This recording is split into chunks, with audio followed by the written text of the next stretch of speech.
And Hartzell, take it away, my brother. Good afternoon, everybody. Happy Sunday. Happy Father's Day to all the dads out there. Daddy-O's, Pops, we appreciate you. So I am obviously not the one and only Alan Minsky, our beloved executive director here at Progressive Democrats America. Although I do think he could rock a hat like this, don't you think? I think he absolutely could. I think he could. But he is out probably being a great dad like he always is. And He's so, on my a friends, plane. he's on a plane. That's right. He's en route. So the man, the myth, the legend is in the skies, flying high, and he's here with us in spirits on the call. Absolutely. So here's what we're gonna do today. What we're gonna do today, my friends, is make our town hall a celebration. You know, Mike Fox always says that we need a rebel in the fact that we're with people who get it. And I think today we get each other, we got us. And you know, I was someone told me this week. I love this phrase or this saying. You know that sometimes people say that we're preaching to the choir, right? And I had to remind somebody this week that yes, sometimes we do end up preaching to the choir, but you know sometimes the choir needs to sing too. You know the choir needs to go back to the well as always because we all need to be rejuvenated, especially now because we could find something to wallow in, and that doesn't diminish what we're going through, folks. You know what we're going through, and it's going to require all of us, and we need to be 10 toes down. We need to have 100%. It's. I used to coach track in Kansas City in my high school, and so I used to tell my sprinters, I would say, we don't run to the line. I said, boys, because I coached the boys. I said, boys, we run through the line. And what I love about PDA is that we have so many folks who are not just here to get to a certain point. We have folks on this call that want to get us to that point and then some, because we got legacies, we've got kids, we've got grandkids, or we've just got us, and we know that we are worth fighting for. And I know that a lot of us saw that in person, virtually yesterday at all of those No Kings rallies. I know we've got Donna Smith on the call who's going to give us a virtual perspective. And I can tell you here in Kansas City, Missouri, where I am, this is the Missouri 5th District. And actually, I really wanted to do this outside so you all could see the beauty of my hometown. So I am in what is called the historic west side of Kansas City. In fact, this building right here, my friends, is an old school in the west side that has been converted into apartments, and I live in one of those apartments. So it's really beautiful that I get a chance, I hope, I feel, to be a part of a legacy, right? To be a part of something that's bigger than us. I see somebody here from Wichita, Kansas, and we're basically neighbors, a stone's throw away. It's a long throw, but you know, it's stone's throw. And at the rally yesterday, what I thought was so beautiful was that there were children there were puppies there. We had college kids, high school kids, we had middle-aged folks, we had our elders, we had folks in wheelchairs, we had folks, we just had beautiful folks. It was all of us. And I couldn't help but think that again, when we say that it feels good to rebel with folks who get it, I felt that yesterday I was with 4 to 6 million people, from what I've heard reporting, as many as eight, I think, one report. I was around millions and millions of people. That's the point. We were around millions and millions of people who get it. And man, after a certain election day, I didn't know if we would feel that kind of feeling. Shoot, even a couple of days ago, or even an hour ago, who would have thought maybe we would feel the kind of feelings that we felt yesterday? And so I am hopeful. I am blessed to be able to build power with each and every one of you. And like I said, today's town hall is going to be one that we hope is rejuvenating. We want to celebrate the fathers, the grandfathers, those who stepped up as a fatherly figure. Everyone on this call, we want to say thank you. We love you. And before I do send it over to the wonderful Donna Smith, as I was showing you my hometown and telling you about all these new people that I met yesterday who were ready to take on the oligarchy. We had people out there who I know it was their first time ever doing anything like this. We had, you know, white ladies from the suburbs who were chanting expletive Trump, who were literally walking at one point. At one point, they were walking in the sidewalk, and it was again beautiful structure. We had thousands and thousands of people, but then to see as that same suburban mom and her little daughter are now joining the crowd, and now we're taking over the streets. And so now we've got all these thousands of people who are now walking down one of the most affluent neighborhoods in Kansas City, Missouri, called it the Plaza. We are now taking over the entire street. And this suburban mom and her young soccer star just protested in what was maybe one of the most impactful actions of our lifetime. You know, yesterday, No Kings, from what I have read, again, even a bigger turnout than the Women's March, as amazing as that was back in 2021. So before I sent it to Donna Smith, I came back to this beautiful quote that I learned from our brother, Professor Harvey K. We too are founders. This was from FDR's Solicitor General. He said, we too are founders. He said, we too are makers of a nation, called upon to protect, to defend, and to make live new bills of rights. That was Robert H. Jackson that said that.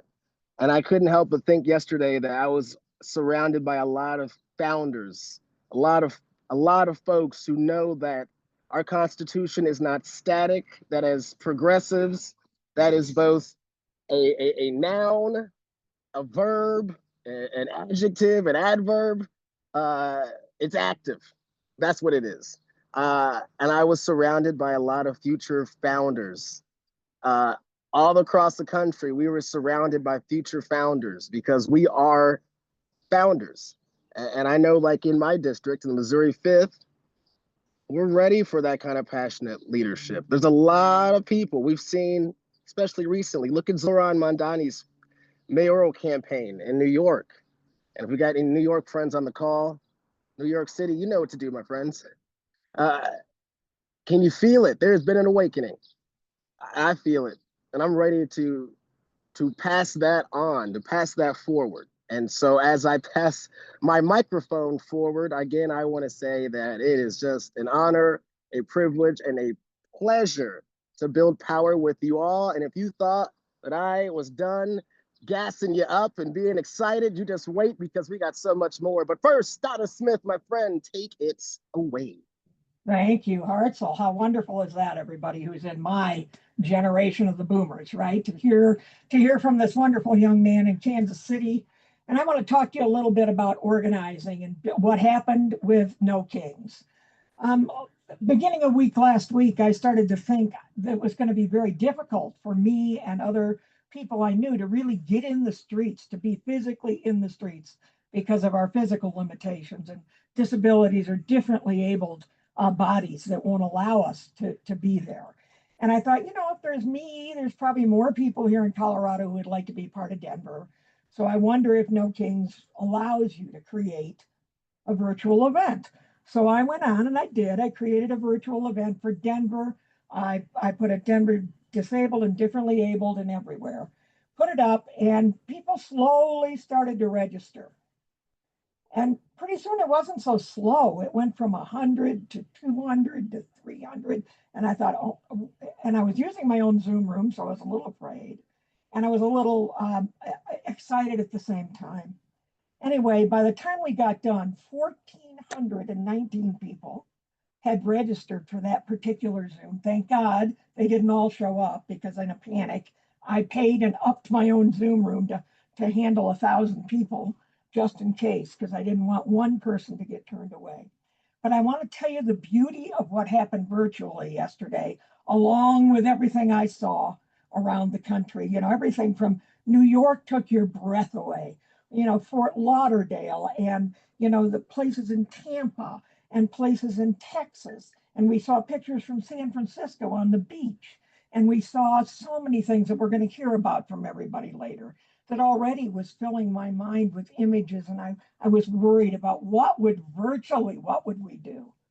And we started out with a statement from John Pedora. He's a congressional candidate running against Lauren Boebert.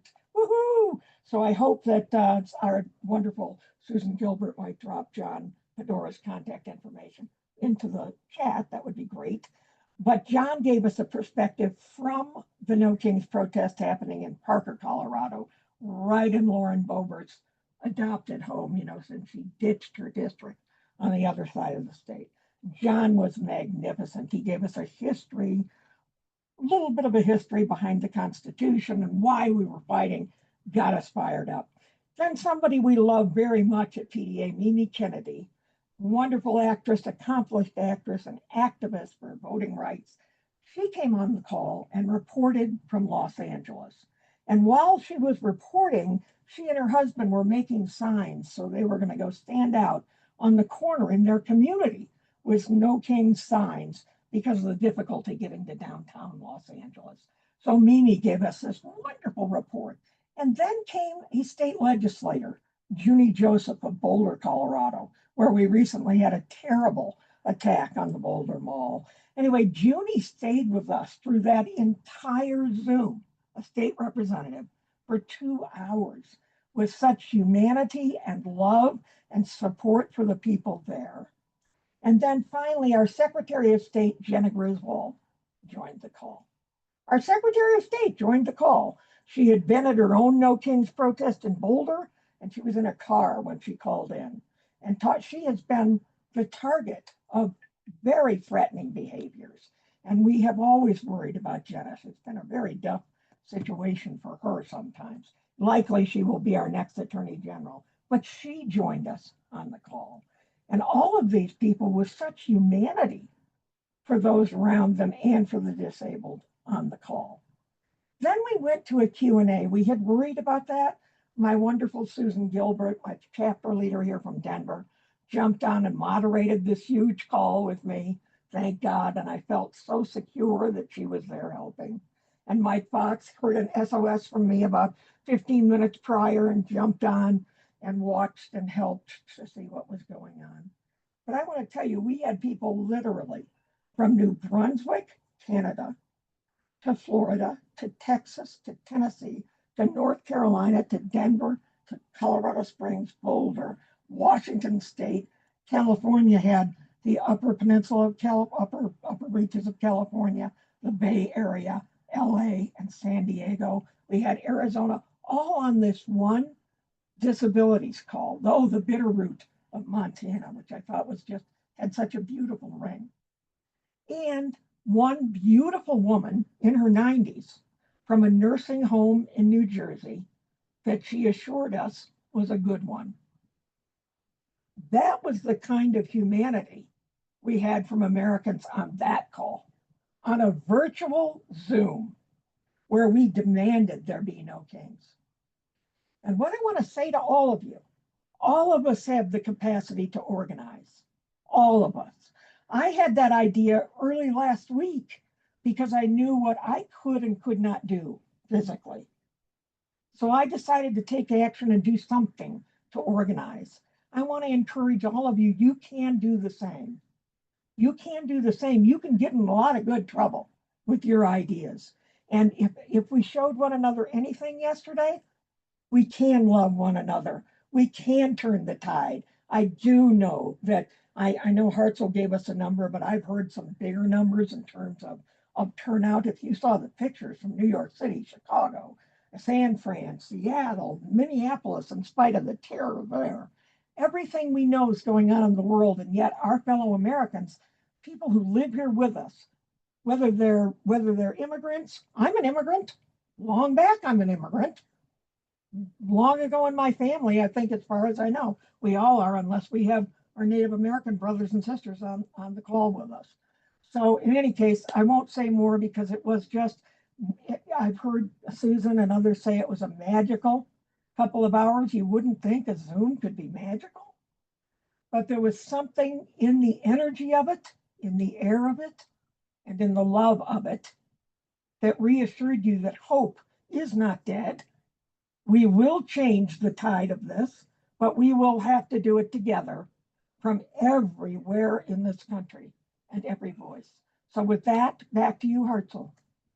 Thank you, Donna Smith. I appreciate you. Again, my name's Hartzell Gray. I am the National Coordinator and Director of Outreach for Young Progressive Democrats of America, and hopefully going to be finding other ways to also join in this moment that we are turning moments into movements. That's the goal. That's what we're going to do.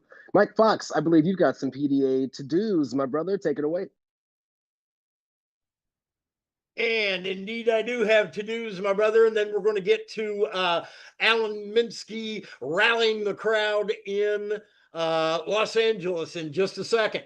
To-do number one, it's been referenced already, but I'll reference it again. Revel in the fact that you're surrounded by people who get it here, gang. Every Sunday, 4 o'clock Eastern, 1 o'clock Pacific, we're here. Bring your friends. It's a love fest, okay? And to-do number two, take notes. We're going to be talking about a lot of things here that can keep you active. So please do write it down and get involved. All right. We got time. We got treasure. We got, from a time standpoint, phone bank, like nobody's business. We've got special elections going on right now, and our candidates need your help. Likewise, we put quite a bit of bandwidth into pushing folks out to these No Kings events over the past week. And we're doing that kind of work as well. So all we're looking for is an hour. Jump on. If you don't see the link, go to pdamerica.org/volunteer. If that's too hard, just go to pdamerica.org and click on volunteer. And folks, if you hold from raising your hands until we ask for questions and comments, that'd be great. It just gets a little distracting if we got a bunch of thumbs flying up. But in any event, we got time covered, and we likewise need to have treasure covered.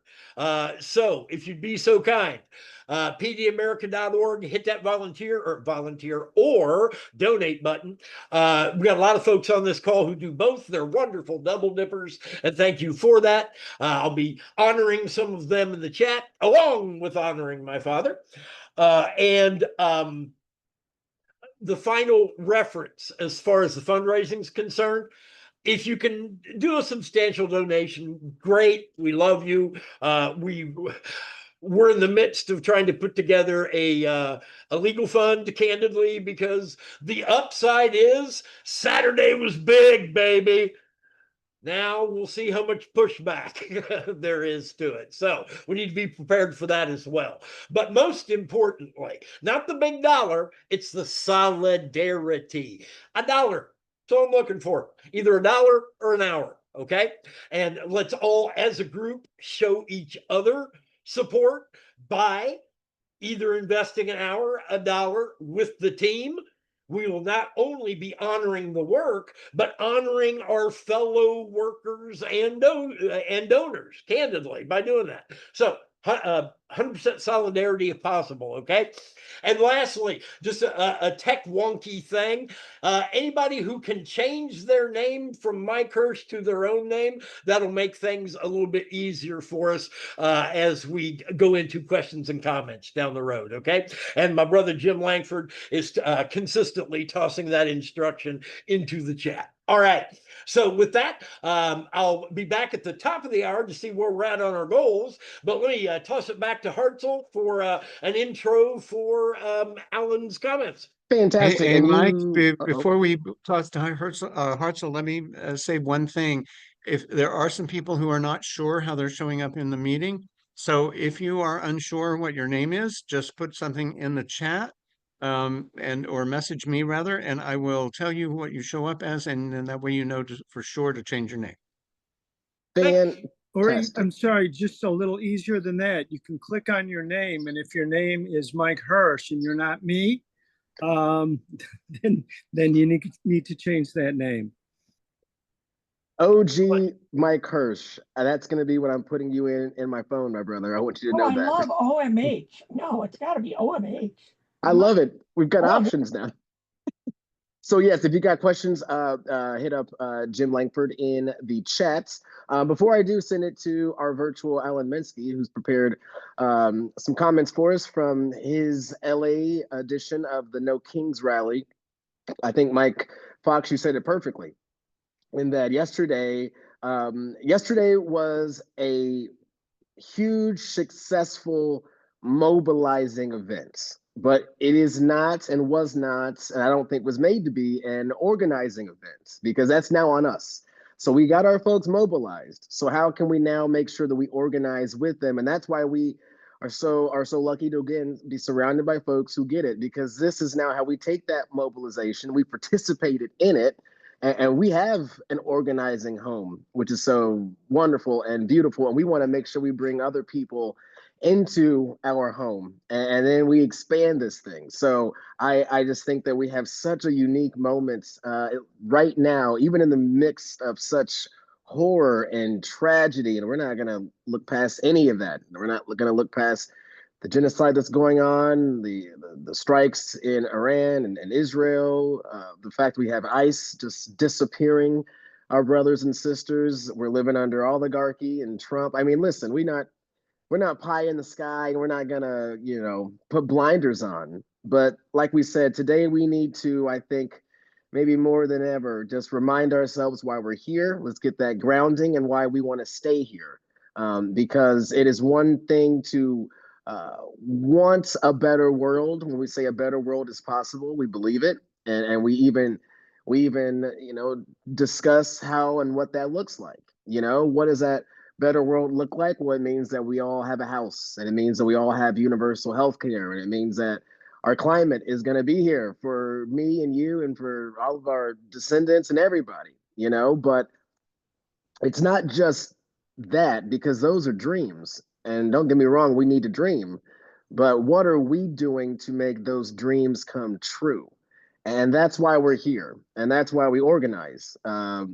That's why we find people that mobilize, because we need more people to help us do that. So without any further ado, let me go ahead and tee up our brother, our fearless leader, Executive Director Alan Minsky. These are his remarks at his No Kings rally in downtown Los Angeles, of which I don't know if we've even mentioned it yet on this call, but PDA was a featured co-sponsor on the website and as a part of the entire event. So be proud that we also played a part in not only the mobilizing, but here we are post-game, and we're organizing, because that's what we do. That's just what we do, and that's who we are. So if we are all set on the tech side, let's go ahead and run Alan Minsky live from, recorded as live from Los Angeles at the No Kings rally.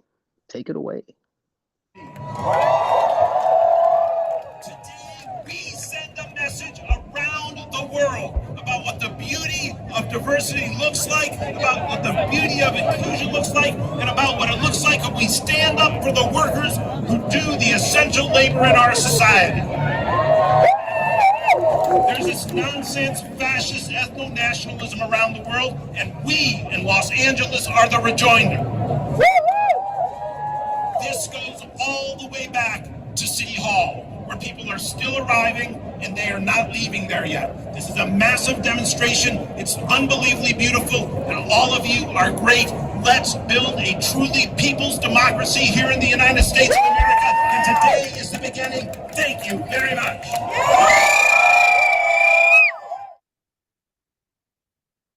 Our fearless leader, Mr. Alan Minsky. In fact, I didn't realize the time length of that. It's not too long, not too short.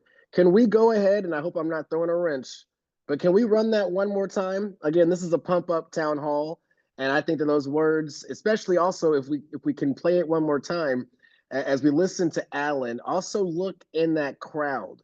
Just look at the people. I want you to look at the signs. I mean, you can feel the energy, through the phone or through your screen, however you're on this call this afternoon. So if we can, again, I'm sorry for throwing an ad lib here. I kind of did a okey doke. Can we run it again? Let's see if we can tee up Alan Minsky one more time.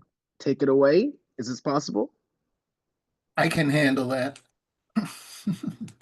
Mike, you are a lifesaver. Here we go. Today, we send a message what diversity looks like, about what the beauty of inclusion looks like, and about what it looks like when we stand up for the workers who do the essential labor in our society. There's this nonsense fascist ethno-nationalism around the world, and we in Los Angeles are the rejoinder. This goes all the way back to City Hall, where people are still arriving and they are not leaving there yet. This is a massive demonstration. It's unbelievably beautiful, and all of you are great. Let's build a truly people's democracy here in the United States of America, and today is the beginning. Thank you very much. So again, that's just really cool, and be proud, PDA, that we got a chance to put, we proudly, what do I mean got a chance? We proudly put our name on these No Kings rallies all across the country. Again, we're seeing maybe even like upwards of 10 million folks. Just a beautiful thing, because this kind of is the bar setter as far as what is this activation going to look like in Trump 2.0. And this was the first real opportunity to see what that looks like. Uh-oh, am I frozen? I hope I'm not frozen. No, you're good, Hartzell. Okay, fantastic. I look like I'm frozen on my end. But what I was going to say was, yes, we showed up and we showed out. This is, if there was any worry that we weren't going to meet this moment, I definitely think, having been at my rally, that we are ready to meet this moment. Absolutely. And so with that, before we get to Alan's second portion of our town hall, we've actually got a question and answer kind of interview portion that Alan was able to conduct for us. But before we get to that, I believe, Mike Fox, can you give us some updates on our PDA's to-dos? Indeed, brother, it's coming in quick. I got thank yous already here, so let's bang this out. Bada boom. I want to thank the following people who have already donated today. That would be Becky and Nadine and Mary and Vicky and Patricia and phone banker Erica, double dipping as always, and Cynthia and phone banker Mary, double dipping, and Sylvia, phone banker Sylvia, and Jennifer, phone banker Jennifer, and phone banker Michael, and Neil, and Jean. Is that Jean? That's Jean in Gainesville, who played a substantial role in an awesome event up there in Gainesville. Y'all rock up there, Jean.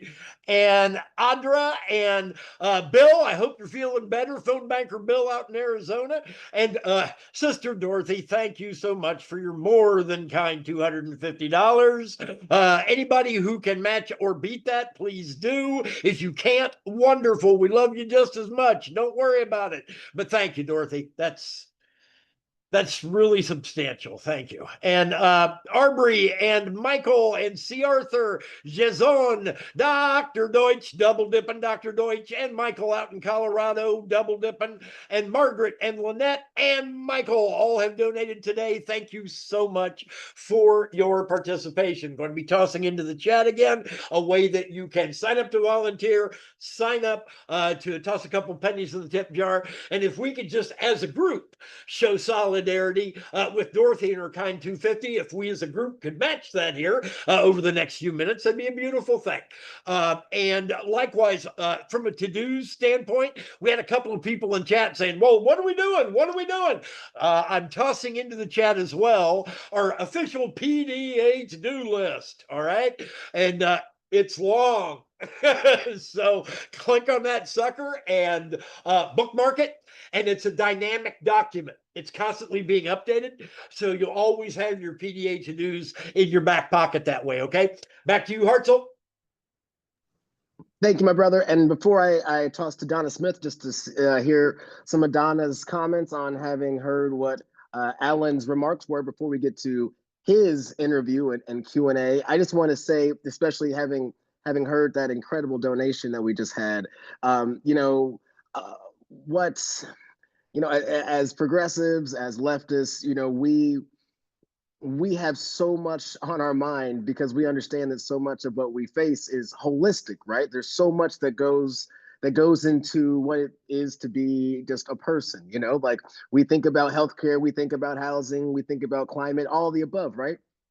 And so often on our side of things, it becomes very issue specific. You know, we're never going to have the money that's going to take on the right wingers. They've just got a lot of their money is dark and terrible, and we just will never one accept that reality, and we just can't match it to begin with.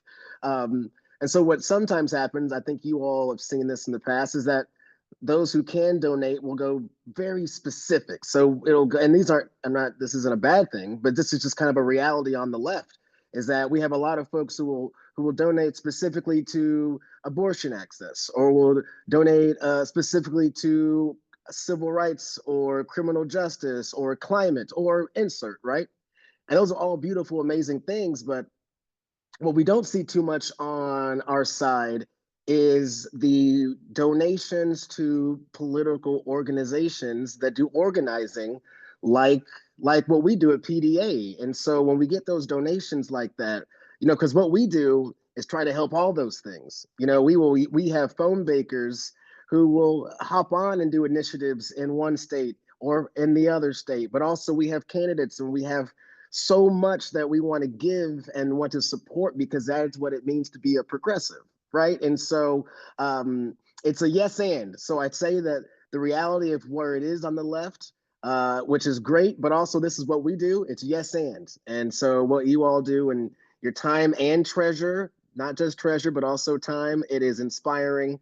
And Donna Smith, you inspire me just by being you. How are you feeling so far about everything you're hearing? And Alan's remarks, what do you got? What do you say? Well, thanks, Hartzell. I think Alan is always very eloquent, of course, but I also know the pressure of getting up, and I don't know in LA, but of getting up, and the biggest crowd I ever spoke to was 10,000 at a Fighting Bob Fest in Wisconsin. But obviously, Alan had a huge audience there. First of all, it's very hard to deal with just the technical issues involved to make sure that you're speaking as clearly as you can so people can hear you. But Alan was magnificent, spoke the words that I think we all would want him to say, to fight for the working people. So many of the people who are immigrants work jobs that sometimes are unseen. And I love it that Alan is able to bring that to the forefront. It meant so much to me. And I want to say one thing, and this is where I'm going to do a little mentoring to you, my darling Hartzell, is you talked earlier about how we mobilize people, now we got to organize. I'm going to tell you something. PDA has always been about organizing. And I organized first last week before people were mobilized to get on the call. And I think they feed off each other. You know, they're part of the same effort. And whatever people do, I want to find value in that.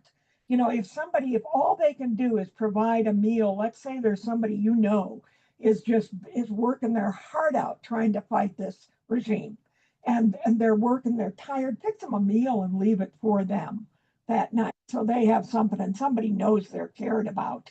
I mean, just simple things like that in your community can make a big, big difference.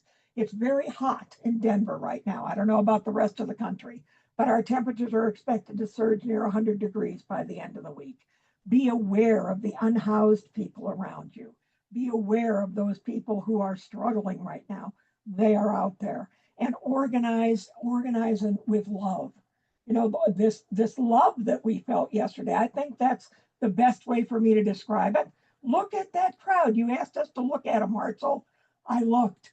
And what I looked and I felt was love in that crowd, saying, we are not all the same by any means, but that's what we love about each other. And that's what we want to celebrate about each other. And that was so in the forefront yesterday in a way that was just, I don't know about the rest of you, but it was like breathing out after several months of holding your breath. It was like finally being able to catch air and feel the oxygen around you of other human beings who give a damn and don't want to see us go down this path. So anyway, with that, Hartzell, I've said enough. Back to you.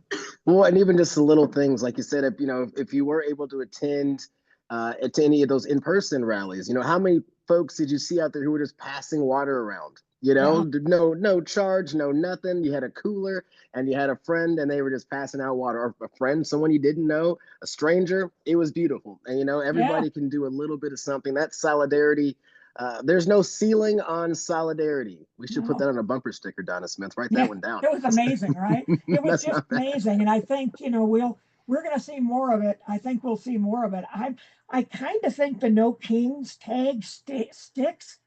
I wonder what the movement, what our movement. Well, you know what? Let's before we get to Alan, I would love just to sit on this for just a hot second, because here's the thing that's implied in a No Kings title, in that's no oligarchy. This is a class argument. And what was so interesting is that all those folks there now, Indivisible, you know, they do good work. They were, I know, kind of the title sponsor. They're not at all as progressive, I think, as what we would like. But I'm not even sure they realized the class argument that it was that they did. And I tell you, I think a great deal of the folks that showed up were showing up for that class argument that they did not even realize they were there, because there's so much, you know, we had folks who had signs that, you know, Black Lives Matter, defund or get rid of ICE, you know, all these things that are, you know, when we talk about being anti-racist, that is what it means to be against this capitalism, because capitalism is based off of exploitation, which is racism off of all of us, including the working class, right? And so when we have folks out there, I heard Jamie Raskin, you know, he spoke first in Philadelphia and then he went back to his district in Maryland. And Mike Hirsch will know I just adore Jamie Raskin. So does Mike. PDA loves Jamie Raskin. But when he talked about his favorite sign that said "No Kings" since 1776, and I saw Mimi's sign that said "A Republic if you can keep it." I think all of us together embraced that and said, okay, you framers may not have intended this, but this is what we intend to do with your words.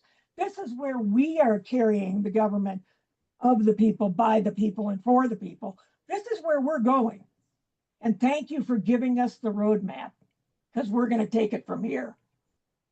And I loved that part of it. It was just this wonderful embracing of those words and that meaning, but saying, oh, we know what you meant. We know. And now we're going to live it out. We're going to make sure that dream lives. And a big, big, big thank you to California. We know, Donald Trump picked the wrong fight, didn't he? I mean, you don't pick California, for God's sakes, the fourth largest economy in the world. And he picks California to fight with? Okay, no, California's not going to give in like that. And we are with you, California. Thank you for standing up, all of you. As creative, you, the dancing, the singing, Alan, all of it, amazing, just amazing. I can't wait to hear his interviews. Let's go ahead and play that interview now. If we got the tech team ready to fire that up, I will send it over to Alan Minsky. Hey everybody, Alan Minsky here, Progressive Democrats of America. And I'm sorry I'm not with you live at this town hall this week, but you're in the good hands of Hartzell, Gray, and Donna Smith. And earlier you probably saw a portion at least of the speech I gave in downtown LA. When I spoke at the Hands Off demonstration back on April 5th, I spoke on the City Hall steps and the crowd was out in front of me. This time, not surprisingly, they didn't allow the speakers to be on the City Hall steps of LA. That's where the National Guard was. And so they just had a sort of flatbed truck, and I think I was speaking to approximately 1 out of every 250,000 people. No, about 1 to 250 would be the ratio of the percentage of the audience I was speaking to that you just saw. Because that march was spectacularly vast and huge. And after that, I came out to West Hollywood, which is where I am now. And the rally out here was also very impressive. And that's the Pacific Design Center in the background. And this is where the demonstration was. And this park just a little while ago was full of people. And they marched around West Hollywood. And I was a scheduled speaker, but in their enthusiasm, I could not get to West Hollywood to speak here in time because they started marching before I could get from downtown to West Hollywood. But now I'm joined by actually 3 people. I'm joined, as people can tell, the 3 of us along with me, and it's Wendy Winston. And Nina Mekas, who is a filmmaker that I'm working on the development of her new project, Minotaur Rex. Check out Nina, MENKES, her films. They're all on Canopy, which is a great streaming service, and they're some of the best films made by a working filmmaker for the past decades. That's spectacular. And then I'm joined by Lily Greenberg Hall, who some of you may know her name because Lily Greenberg Hall is a hero in our time, in my opinion. She was the first Jewish American to resign in protest with the Biden administration over what has transpired in Gaza. And so really my question for all four of you is, why are you out here today, and what generally do you think about the state of the world, the danger that we're in because of the actions of the Trump administration, and maybe when we get to really also the conflagration now, not only in Gaza, but beyond. And maybe we'll start with you, Wendy. What brought you out today? Well, I've been fighting against our government since the Vietnam War, and I know it's important to get out and voice when you're not happy with the administration. I feel like the United States, it is kind of the ruler of the world, and I'm against what's happening in Gaza, the killing of the Palestinian people, and I'm also against our President Trump, who's a terrible person, and I'll be protesting every time we're protesting against him. I will be there. Maybe specifically, thank you so much. That was incredibly eloquent, beautifully stated. And Nina, maybe also as a bit of a prompt, do you ever think, as bad as things sometimes are in the United States, the Bush-Cheney years, Richard Nixon's presidency. Hey, staff, can we maybe can we full screen the video from Alan? Or maybe we can pause for a quick second. Yes, I think that Yeah, if we could, thank you so much. We could pause for that right there, and can we also just full screen the video as well? Is that possible?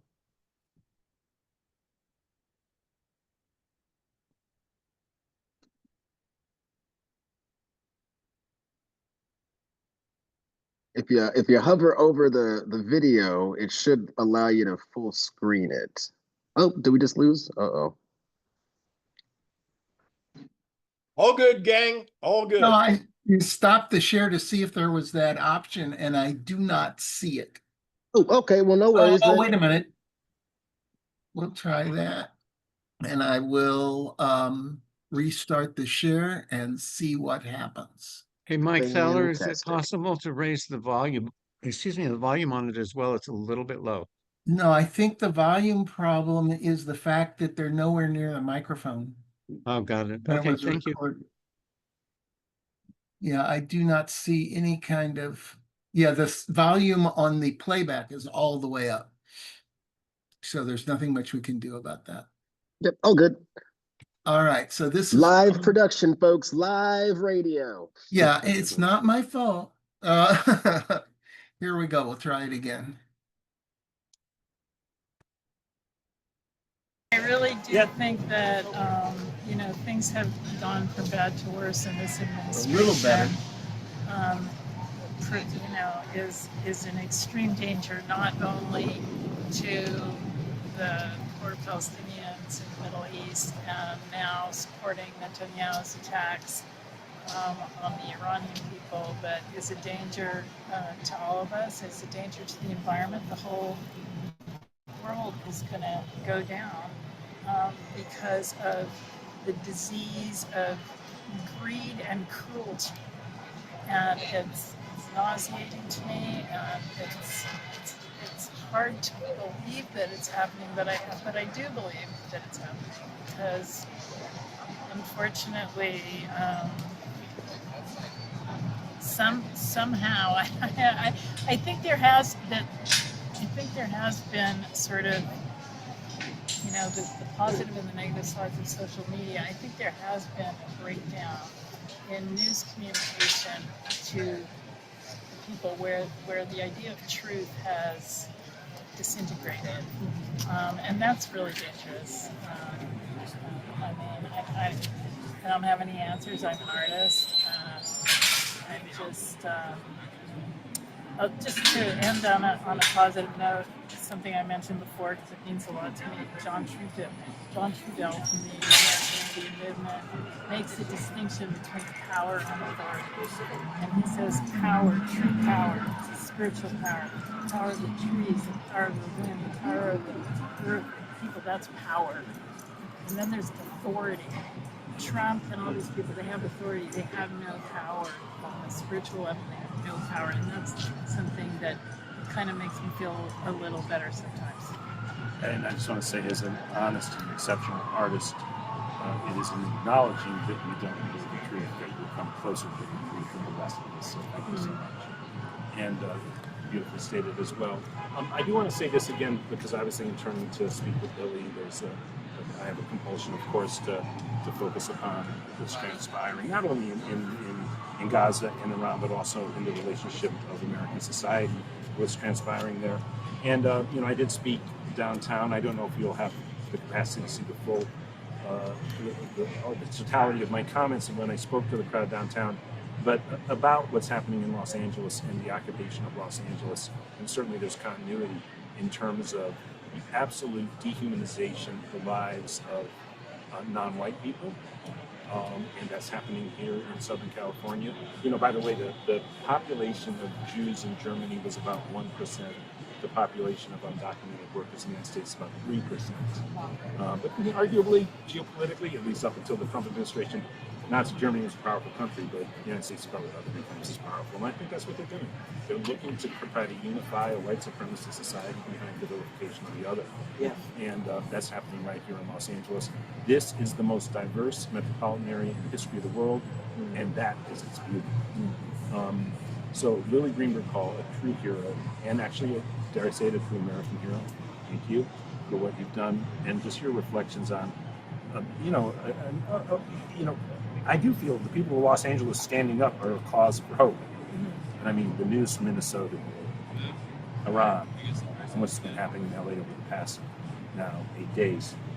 Your thoughts about all of it and the cohesion that you see that ties things together? Yeah, I mean, I think the thing that I kept thinking about when you were both talking and thinking about in the last few weeks, but also in the last few years, is like, whatever we allow to happen to other people can happen to ourselves. And there's a concept of, I'm not sure who invented it, but I do want to give Nora Ericott wrote a paper recently called The Imperial Boomerang about how what we're seeing happen, what has been happening to Palestinians is the same thing that is now happening to people here, to undocumented people, has been happening to Black and brown people in this country for a very long time. And I think, as scary as everything is right now, and as fearful as I have felt in the last few months, especially in this administration, I think it's really beautiful to see people start to internalize this, I think, finally, that we actually cannot allow, there is no other, right? Like, what happens to other people is going to eventually happen to us. And I think, seeing all of these people in the streets, some of whom have probably never been in the same spaces together, and, maybe feel uncomfortable with some of the other people's messaging, or, just aren't totally sure, maybe we don't 100% agree on everything, but I think folks are starting to realize that, we have a much larger enemy here, and that is the people in power, and it's the people who refuse to do anything about, who refuse to use the power that they have to stand up properly to fascists and oligarchs and authoritarians. It's very easy in these times to feel hopeless and to feel alone, and that's part of the nature of what they're doing is by design. They're going after the most vulnerable people to kind of isolate them from others, and to think, oh, this isn't happening to me or my family or my friends, and they want you to feel scared, and they want that to stop you from acting on protecting your neighbors and people in our communities. But the more we realize that there are actually more of us than there are them, that's where our power lies, and that's like, and I mean that to me it's been really hopeful just to see that in the streets. I was downtown earlier this morning, and then came out here, and we part of the reason that I left the administration last year was seeing people in power choose to not use that proximity to power and choose to be silent in the face of unspeakable genocide and violence towards another group of people that was perpetuated by people that I was working with, by our tax dollars. And also the fact that clearly the American people, you know, it was a refusal to listen to the American people, a refusal to listen to constituents of the administration, of Democratic, you know, congressmen and representatives. And when you're sitting in your silo and you're thinking that you know better, you know, your job as someone in politics and as a politician and as a public servant is to listen to the people that you represent and use that to inform your behavior. And it's not the other way around. And I think that's really the problem with what we're seeing in Washington right now is that, like, people think they know better than the rest of us out here. And that's not true. Just because people don't know the intricacies of how every vote works or how all these systems or how an agency works doesn't mean that they can't be led by their morals or that they can't know that something is wrong when they see it happening. And, you know, we're asking people know when they see ICE drag someone out of their homes that that's wrong. You can't ask someone to stand in that moral conviction and know that that's wrong and then take steps to fight it and then, you know, ask them to turn a blind eye to what's happening to Palestinians or any other people. Like, we can't actually have moral inconsistency right now. It is dangerous to all of us. It's dangerous to Jews. It's dangerous to anyone, any person in this country, even people who have privilege and, you know, may feel like they're not being targeted right now. If we choose to have any moral inconsistency, then it eventually means that can be turned on you. Yeah, I mean, I think it is, like I said, I still feel like it's very easy to feel hopeless and scared in these moments, but seeing how many people have shown up in the streets today, even with the National Guard here, even with violence that happened, you know, in Minnesota, and the kind of the effort to scare people away from action, the fact that people still want to show up is inspiring to me. And I think it's also very clear, like, there are plenty of people in this country who know what we need to be doing right now. And this is the moment for us to build a kind of progressive political movement that fights for every single person in this country, regardless of where they come from, regardless of where they're born, regardless of their you know, class status, and that is the answer, right? I think people in the Democratic Party too are like, what do we do right now in this moment? It's very, very clear. Like, we actually know what needs to be done. We need to make life easier and more affordable and safer for everybody, and you know, change. I mean, we have enough in this country. We know that. There are plenty of people who have, you know, access to resources beyond our wildest imaginations. Sure. And we understand that our resources should not be going to war and to making certain people richer and to surveillance state and to the police. You know, I think it's like, I'm seeing this kind of awakening happen in a lot of people. Creating genocide. Yeah. I mean, it's just, I think folks are really, really hitting an inflection point where they're no longer willing to watch, you know, people get killed for what, right? To accept this vision of safety that's like conditional on some people being harmed so that you can be safe, which is honestly what Jews have been asked to think about Palestinians for the last 100 years, that our safety is sort of, if we have to put aside, you know, we have to accept the subjugation of Palestinians for ourselves to be safe. I think people are realizing that that's actually not true. No. And the longer we continue to do that, true, it's the opposite. Yeah. Right, it's a guarantee of unsafety. Right. Yeah, I mean, any system that relies on this subjugation of some people is inherently unsafe for everyone involved, whether you're perpetrating it or being harmed. And yeah, I mean, I'm hopeful about a lot of things. There's some amazing people running in this country right now. We might elect Zohran Mamdani for mayor of New York City, which would be a huge win for the mayor of the largest city in the country to be one of the largest cities in the world, to be someone who's a young person, who's progressive, who's running on a platform of affordability for everybody. That to me is a sign that we are heading in the right direction. And even if people like Zohran don't win in this kind of first round, I think they're setting the stage for the next few years for it to become more, you know, quote unquote acceptable for people like that to run. And we're yeah, I mean, that's, I don't know, I things could go in a lot of different directions right now, but for the most part, I feel really hopeful. And at this hour right now, in spite of the tragedy in Minnesota, and the disturbing news that they shut down the demonstrations, In maybe Texas. understandably so in Yeah. Minnesota and then in Texas. Just Minnesota for mourning purposes. Today in Los Angeles was a very hopeful day. And I think it has been increasingly hopeful these past few days, even though ICE raids have continued.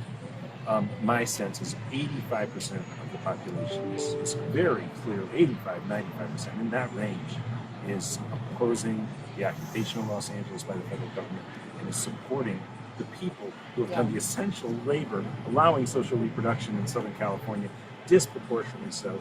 This is a very, very, very wealthy metropolitan area, and some of the best labor done anywhere in the world in terms of quality is done by undocumented labor here in Los Angeles. We love the people who are here as immigrants in Los Angeles, and you're seeing an outpouring of love and that kind of expression across Los Angeles. We should wrap, because I know this is long for a video that we're going to probably have to amplify the audio on, but alas, thank you so much, and we'll hand back to Hartzell and Donna Smith. Thank you. Look at that. Alan's so good, he even knew that we're going to have to turn that volume up. And brother, we tried.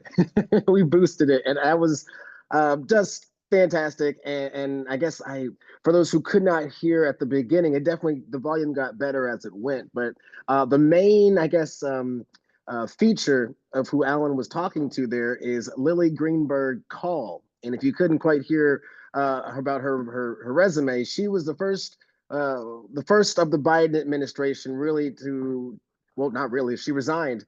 She was the chief of staff for the Department of the Interior. And because of Israel's genocide in Palestine, she says enough is enough. She's a Jewish American, as you heard, and she realizes that this is an occupation and she could not stand for it. And part of that, if you heard, was just the moral consistency, right? The moral consistency that this moment requires, and we know which side of history that we're on, and also what she was saying, just the idea of power, right? Like when I opened up this town hall, it is an honor to build power with each and every one of you, because that's what we're doing this for. As much as I love hanging out with you, y'all are all great and beautiful, wonderful people, but I want power with us. I want to build power with you. That's what I'm interested in. And so, I'm so proud of our group and our collective, as we talk about, Alan said that permanent ceasefire, PDA, we called for that ceasefire, one of the first orgs to do so, one of the first orgs to call for an arms embargo. Again, surrounded by people who get it.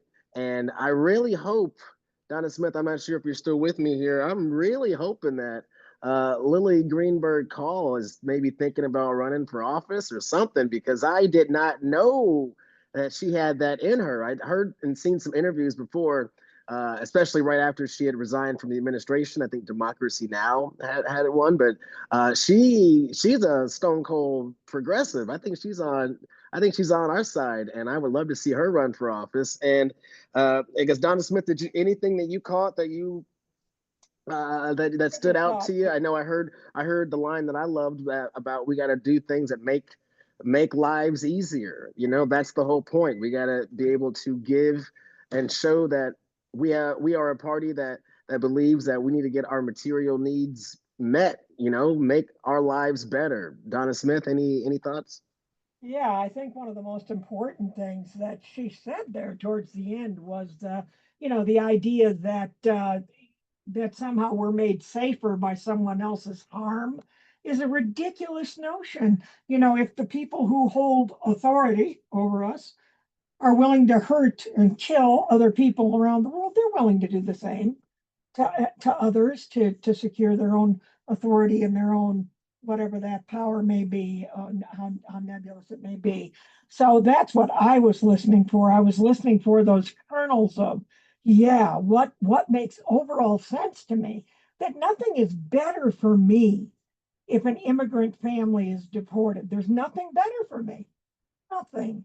Now, there may be some on the right who are buying into some of it. I hear some of those polls and I think, yeah, okay, but that's not the way it's going to be when it comes to the essential services in this country and the things that we all rely on. We rely on each other to carry out our jobs and our functions and the things we do in a society. at least in a civil society, a humane society. So I'm hoping we can throw it to Mike Fox to kind of wrap us up from this hour. And then what I think we'd really like to do during family time is to hear from all of you, if you'd like to say a few words about your No Kings event. Now, don't raise your hands yet. Let's wait until we get wrapped up. But I think it would be so awesome. Remember, we want to try and celebrate today, whether you're a father or not. You know, let's celebrate together that we had a day of incredible energy that we can now carry forward in our organizing work to make the power that Hartzell talks to us about be real.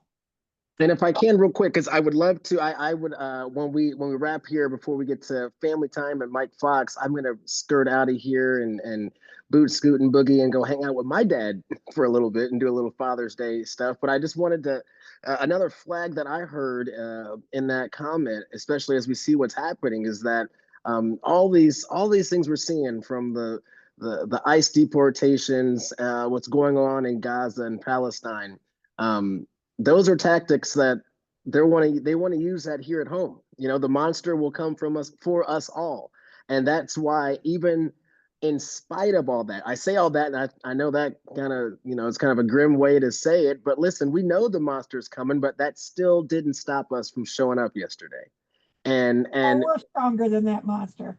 There's always more of stronger. us. There's always going to be more of us. And that is what keeps me hopeful. You know, if Gramsci said that now is the time of monsters, right? But we got to begin the world over again. That's what Thomas Paine said. It's an opportunity. And so I know that we got some wonderful people here on this call that are going to begin that world over again. I want to say thanks again and happy Father's Day. Thanks for doing this with me, Donna Smith. So Absolutely. yeah, I got barbecue. I got KC barbecue waiting at home. Oh man, So that's not fair. I gotta get out That's of here. I not love you fair. all. Next week I'll have teeth, and then I'm gonna be joining you. I'm gonna send it your way. We're gonna celebrate over a rib or something. I don't know. Yeah. Mike Fox, over to you, my brother. All right. Thank you so much, Hartzell. Everybody on the Zoom, stick around here. We're going to go to family time. We'd love to hear your impressions of what took place, et cetera, et cetera. We're just going to wrap this now so that it's a nice YouTube package, as it were, brief. So everyone who's watching this recording every Sunday, 4 o'clock Eastern, 1 o'clock Pacific. Join us. And most importantly, make sure you join the Zoom so that you can be in here with the cool kids, okay? We'll see you next week.